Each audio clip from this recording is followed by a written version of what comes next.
Jamen, velkommen til RC Kongens Baner. Vi har lavet en indendørs driftbane og en indendørs boogiebane, hvor folk kan komme ned og prøve at køre på den med deres almindelige biler, som de normalt kører med hjemme på gader og græsplæner. Her kan de prøve at komme ned og så køre på en ordentlig bane. Prøve, hvordan det er at køre på en bane med hop og forhindringer. Eller også drifte på en ordentlig driftbane.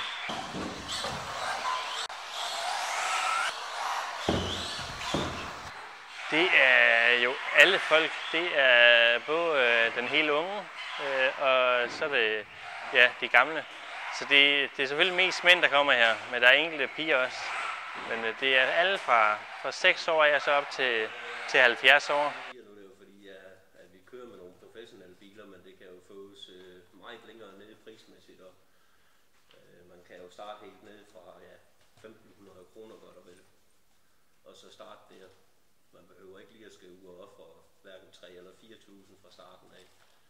Så de er ganske fine. Der er vi alle sammen startet med det.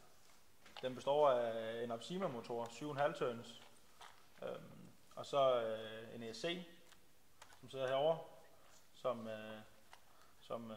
får noget signal fra senderen ned i modtageren, som så sender signal videre til ESC'en, og så over til motoren og servoen. Og så alle tingene får batteri fra batterierne heromme. Folk, der kommer udefra, de synes jo, det er vildt spændende og en sjov verden. Altså, det er jo det her lidt fantasiagtige, det her med, at man kan køre så stærkt med de her små biler. Så egentlig meget positivt. Det kan godt være, hvis man spørger nogle af kvinderne, at de synes, det er sådan lidt. Der kan godt blive grin til nogle af familiefesterne, hvis man ikke kan komme på grund af, at man er til stævne, det er helt sikkert. Ja. Styretøj og gas og bremse, når vi peger fremad.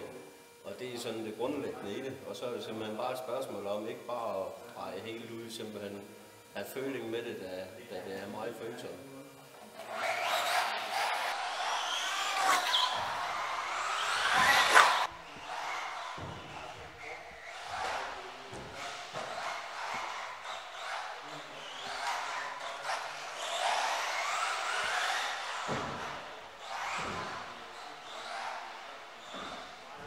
Jamen, hvis man skal ud og prøve banen, og så se, om det er noget for en, så kræver det egentlig ikke så meget. Så skal man bare komme ned med sin egen fjernstyrede bil. Hvis man ikke har sin egen bil, så kan man komme i gang for 1.000 kroner så op efter.